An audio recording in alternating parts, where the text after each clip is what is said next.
नमस्कार दोस्तों, मैं उमंग कुमार सिंह स्वागत करता हूं अपने यूट्यूब चैनल एग्ज़ाम नगरी में। आज जो है मेरा विषय थोड़ा सिलेबस को लेके है। जो भी ऐसे विद्यार्थी जो पहली पहली बार बीपीएससी जैसी परीक्षा की तैयारी करना चाहते हैं या तैयारी करने के इच्छुक हैं, जिन्होंने पिछले साल ग्रेजुएशन किया है या इस साल जो कंप्लीट करने वाले हैं, ऐसे लोगों के लिए आज जो है मेरा वीडियो बहुत ही जो है असरदार साबित हो सकता है। मैंने पहली बार जब मैंने सोचा था बीपीएससी के बारे में, तो मुझे प्रॉपर पैटर्न ही पता नहीं था और मैं ऐसे ही शुरू मैंने कर दिया तैयारी। और जब 3-4 साल यूं ही बीत गए, ऐसे भी बीपीएससी की एक परीक्षा क्लियर होने में 3 साल 4 साल का समय लग जाता है, तो ऐसे ही बीत गए, तब जाके मुझे यह पता चला कि कैसे होती है मुख्य परीक्षा, किस पैटर्न पे होती है मेंस, और पीटी के बारे में सबको पता होता है। हम लोग क्या करते हैं, पीटी के बारे में पता करके और तैयारी शुरू कर देते हैं। तो आज मैं कंप्लीट एग्ज़ाम पैटर्न बताने वाला हूं, क्योंकि जब हमको सारी चीज़ें पता रहेंगी तो हम एक सुयोजित कह सकते हैं, सुआयोजित जो है एक तैयारी के लिए एक रणनीति बना सकते हैं, एक खाका तैयार कर सकते हैं कि हमें कितनी देर पढ़ना है, क्या पढ़ना है। और झूठ मूठ का बहुत सारा ढेर लगाने से कोई फ़ायदा नहीं है दोस्त। आप अपने स्टडी टेबल पे, अगर आप बीपीएससी की तैयारी कर रहे हैं तो अपने स्टडी टेबल पे उन्हीं चीज़ों को रखिए, उन्हीं पुस्तकों को रखिए जो कि आपके काम के लायक हो या जो कि आपके बीपीएससी के एग्ज़ाम में सहायक हो। तो चलते हैं फिर टॉपिक पे, कि हमारा टॉपिक है बीपीएससी के एग्ज़ाम पैटर्न का। तो मैं आपको बता दूं, आप सभी जानते होंगे, पहले प्रारंभिक परीक्षा होती है। प्रारंभिक परीक्षा जो होती है सबके लिए सामान्य होती है, सब देते हैं उस परीक्षा को। जो भी जिन्होंने भी फॉर्म भरा है और जिनका एडमिट कार्ड इशू हुआ है, वो सभी उस परीक्षा को देते हैं। और वह परीक्षा होती है 150 नंबर की, 150 नंबर की, और उसमें कोई भी निगेटिव मार्किंग नहीं होती। मतलब जितने भी जो भी आपने आंसर दिया वो सबके जो है आपको मार्क्स बराबर मिलेंगे। तो उसमें क्या है कि अगर आप क्वालिफाई करते हैं, उसमें मेरिट आता है। जिस प्रकार बच्चे अपना परफॉर्मेंस दिखाते हैं एग्ज़ाम में, तो उसका कोई फिक्स नहीं है कि आपको 30%, 40%, 50%, ऐसा कोई फिक्स नहीं है। वो मेरिट ऊपर भी जा सकता है, नीचे भी जा सकता है। तो उसके आधार पे जो है उसका एक क्राइटेरिया बनता है कि कितने नंबरों पे जनरल, ओबीसी, एससी, एसटी का रिज़ल्ट दिया जाए। वो आयोग जो है निर्धारित करती है, बिहार लोक सेवा आयोग। और उसके बाद निर्धारण के बाद क्या होता है कि रिज़ल्ट आते हैं। अब जिन लोगों का रिज़ल्ट आएगा वही लोग मुख्य परीक्षा में बैठते हैं। अब हमारी लड़ाई यहाँ से शुरू होती है। तो मैं आपको सजेस्ट करना चाहूँगा कि जब भी आप तैयारी कर रहे हो तो मुख्य परीक्षा को ध्यान में रख के कीजिए। पीटी जो है आपका कभी भी निकल सकता है। पीटी निकालने वाले लोग ऐसे भी होते हैं जो कि सीजीएल की तैयारी कर रहे होते हैं, एसएससी वगैरह की तैयारी कर रहे होते हैं, उनकी भी पीटी निकल जाती है। लेकिन मेंस के लिए आपको तैयारी करनी होती है। तो पीटी कोई बड़ा विषय नहीं है, बड़ा विषय मेंस है और इंटरव्यू है। तो मैं आपको आज पीटी को के बाद जो मेंस होती है उसका पूरा पैटर्न बताने जा रहा हूँ। देखिए, मेंस में जो परीक्षा होती है, मुख्य परीक्षा, पीटी के बाद सेकेंड बार की जो परीक्षा होगी, उसके लिए आपको अलग से एडमिट कार्ड, फिर से एक फॉर्म भरना होगा और एडमिट कार्ड फिर से आपको इशू होगा। और इशू होने के बाद जो है आप जो है मुख्य परीक्षा दे पाएंगे। इस मुख्य परीक्षा में जो पेपर होते हैं वो 4 पेपर होते हैं दोस्त, 4 पेपर। वो 4 पेपर और वो 4 दिनों में उनकी परीक्षा भी होती है। तो वो कौन कौन से पेपर होते हैं? तो पहला पेपर होता है हिंदी का। हिंदी जो होता है वह पेपर आपको केवल क्वालिफाइंग रहता है, उसमें मेरिट नहीं बनता है। 100 नंबर की हिंदी होती है। 100 नंबर में क्या क्या रहता है? तो संक्षेपण, यानी बड़े बड़े पैराग्राफ को छोटा करना, निबंध होता है, किसी पे चीज़ पे लेख लिखना, शुद्ध चीज़ों को अलग करना, शुद्ध वाक्य बनाना। इस तरह से जो है हिंदी व्याकरण का सिलेबस होता है, उसके अकॉर्डिंग आपको चलना होता है। और चलने के बाद जो है आप हिंदी में 100 नंबर का जो है आपको हिंदी की परीक्षा होती है। और उसमें 30% आपको क्वालिफाइंग मार्क्स चाहिए। मतलब जिन जिन लोगों ने 30% ला दिया, 30% ला दिया, यानी 100 में केवल 30 नंबर ला दिया, वो लोग पास हो जाते हैं, उनके लिए कोई दिक्कत नहीं है। एक सब्जेक्ट हो गया। दूसरा सब्जेक्ट होता है सामान्य अध्ययन 1। तो सामान्य अध्ययन 1 और तीसरा होता है सामान्य अध्ययन 2, यानी जनरल स्टडीज़ के लिए 2 पेपर होते हैं अलग अलग। ठीक है, पहले पेपर में जो है क्या पूछा जाता है, तो पहले पेपर में 3 विषयों से जो है वो सवाल आते हैं। पहला विषय जो होता है वह होता है भारतीय इतिहास के बारे में, जो आधुनिक इतिहास है भारत का या उसमें बिहार का योगदान है उसके बारे में। ठीक है, पहला चीज़। दूसरा होता है कि राष्ट्रीय एवं अंतर्राष्ट्रीय महत्व की जो भी चीज़ें होती हैं, राष्ट्रीय एवं अंतर्राष्ट्रीय महत्व की, जैसे कि राष्ट्रीय स्तर पर कोई योजना चल रही है, अंतर्राष्ट्रीय स्तर पर योजना चल रही है, किसी प्रकार की ऐसी बातचीत हो रही है, कोई भी ऐसी चीज़, तो राष्ट्रीय एवं अंतर्राष्ट्रीय महत्व की जितनी घटनाएं हैं उसके बारे में जो है प्रश्न आते हैं। तीसरा जो आता है वो आता है जिसको आप लोग बोलते हैं डेटा इंटरप्रिटेशन। ठीक है, डेटा इंटरप्रिटेशन हिंदी में मैं उसका भूल रहा हूँ, हिंदी में जो होता है वह होता है सांख्यिकीय विश्लेषण। सांख्यिकी विश्लेषण, तो सांख्यिकी विश्लेषण में जो है वो क्या होते हैं, एक तरह से उसको आप मान लीजिए कि मैथ्स होता है, वो एक तरह से क्या हुआ, मैथ्स हुआ।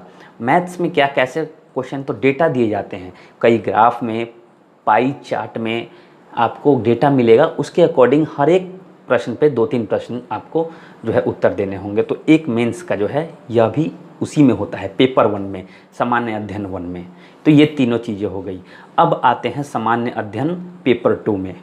तो आप सामान्य अध्ययन पेपर 2 में देख सकते हैं कि सामान्य अध्ययन पेपर 2 में मेरे आपके स्क्रीन पे है भारतीय राज्य व्यवस्था। भारतीय राज्य व्यवस्था में क्या होता है, जिसको आप संविधान कहते हैं। ठीक है, उसके बाद आता है भारतीय अर्थव्यवस्था। भारतीय अर्थव्यवस्था मतलब इकोनॉमिक से संबंधित प्रश्न, और भारत का भूगोल या बिहार का भूगोल। उसके बाद तीसरा पेपर भारत के विकास में जो है विज्ञान एवं प्रौद्योगिकी भूमिका एवं प्रभाव। तो मैंने पेपर 1 में जो आपको बताया था कि एक तो जो आधुनिक इतिहास हो गया भारत का या बिहार का, और वर्तमान में जो यानी करंट अफेयर संबंधित प्रश्न, वर्तमान में जो घटना जो चक्र चल रहा है, जो घटनाएं हो रही हैं अंतर्राष्ट्रीय एवं राष्ट्रीय महत्व की, उस पर आपकी नज़र होनी चाहिए। कोई आप दृष्टि वगैरह का कोई एक पत्रिका आप डिटेल में पढ़ते रहिए, फिर आपको किसी चीज़ की ज़रूरत नहीं पड़ेगी, पेपर वगैरह पढ़ते रहिए। ठीक है, और तीसरी चीज़ जो होती है वह है डेटा विश्लेषण, जो मैंने आपको बताया था। ठीक है, दूसरा पेपर इंपॉर्टेंट होता है जहाँ जो है, क्योंकि ये तीनों तो लोग पढ़ लेते हैं, जो मैथ्स में थोड़े तेज होते हैं वो लोग बना भी लेते हैं। पहला सामान्य अध्ययन पेपर 1 आपका निकल जाएगा। सामान्य अध्ययन पेपर 2 जो है उसमें है भारतीय राज्य व्यवस्था।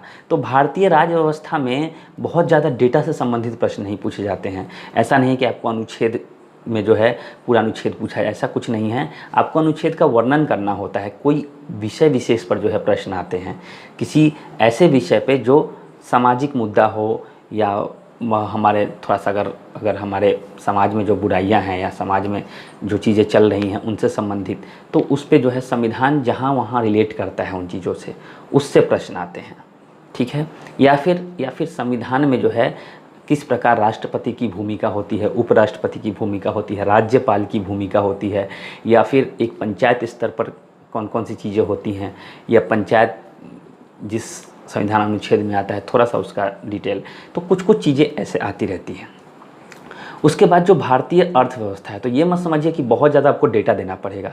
जो अगर बजट सत्र आया है उस साल में उसके बारे में, या फिर प्रायोगिक प्रश्न पूछे जाते हैं। पीपीएससी के जब आप वेबसाइट पे जाएंगे तो क्लियरली लिखा हुआ है कि इन सब विषयों से प्रायोगिक प्रश्न आते हैं। ऐसा नहीं पूरा अर्थशास्त्र आपको पढ़ना है, केवल प्रायोगिक प्रश्न आएंगे जो कि आपने वर्तमान घटना चक्र में पढ़ा है कि किस प्रकार जो है, जैसे कोरोना वायरस किस प्रकार भारतीय अर्थव्यवस्था पे अपना असर डालेगा या क्या प्रभाव पड़ेगा, विश्व स्तर पे क्या प्रभाव पड़ेगा। इस तरह की कोई प्रश्न जो है आते हैं जो कि अर्थव्यवस्था से संबंधित हैं और प्रायोगिक प्रश्न हैं, आप उसका उत्तर आराम से दे सकते हैं।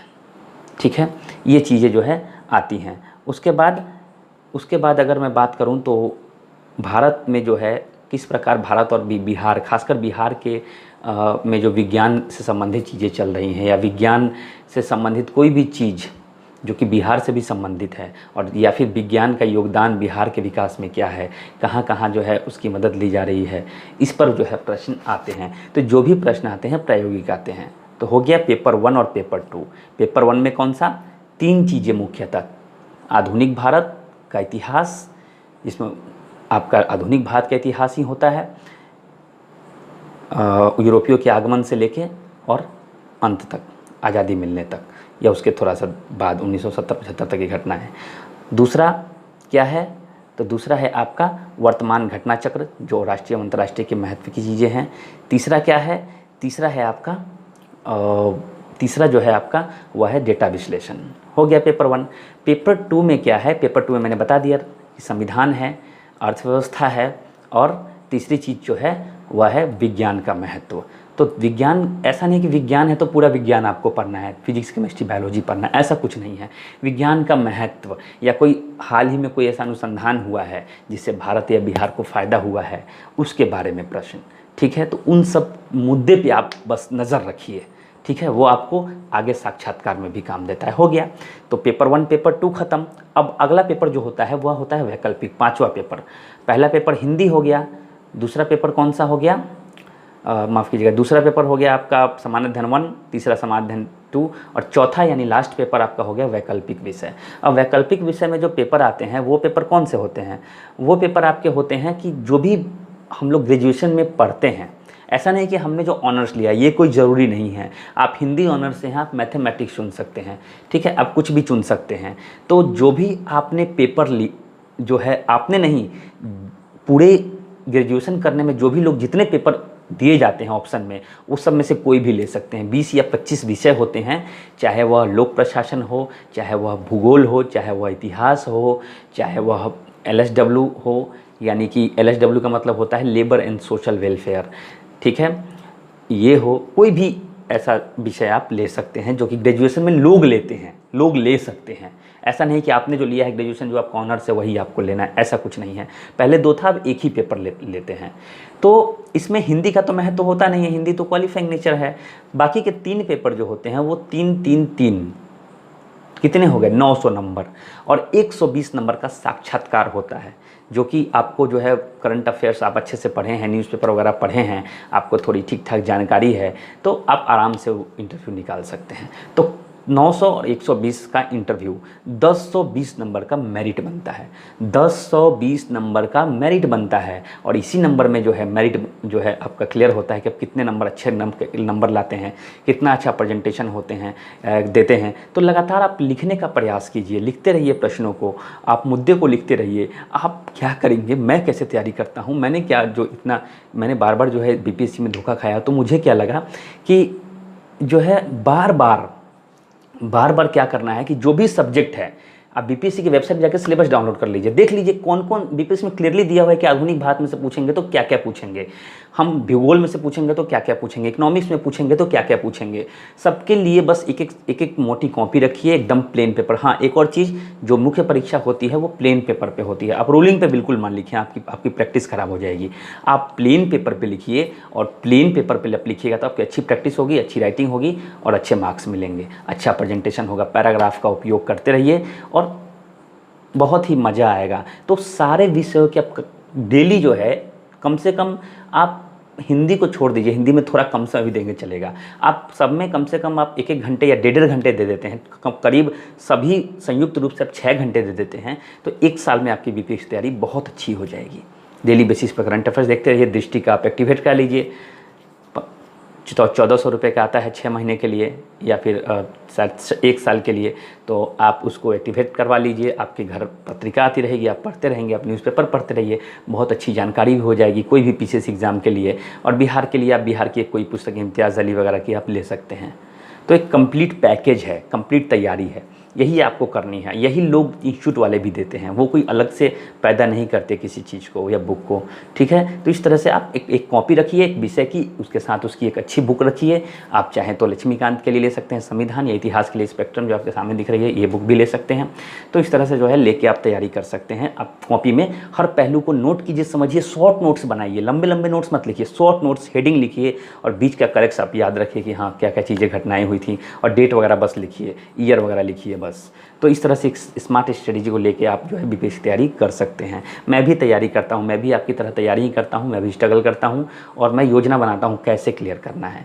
तो मेरा विषय यही था कि BPSC को करने से पहले, तैयारी शुरू करने से पहले उसकी औकात का पता कर लीजिए, सिलेबस बढ़िया से पढ़ लीजिए, एक्सपर्ट की राय ले लीजिए, ठीक है। मेरिट देख लीजिए कितने बनता है, कौन कौन सी चीज़ें हैं, तो आपको मज़ा आएगा, आपकी तैयारी करने में बहुत मज़ा आएगा। आप अंधेरे में रहकर तैयारी ना करें, समुद्र में तैरने के प्रयास ना करें, किनारे का पता लगाएं और अपनी नैया को पार लगाएं। आशा करता हूँ समझ में आया होगा आपको। समझ में आया होगा तो मैं ऐसी जानकारियाँ लेते आऊँगा, बीच बीच में लेते रहता हूँ। और बीपीएससी के लिए और टॉपिक्स मैं लेते आऊँगा, बहुत सारे टॉपिक्स मेरे पास, मैंने अपने छोटे छोटे नोट्स बनाए हैं, तो वो मैं बार बार लेते आऊँगा आपके पास। ठीक है, वीडियो पूरा देखने के लिए बहुत बहुत धन्यवाद। Thank you very much.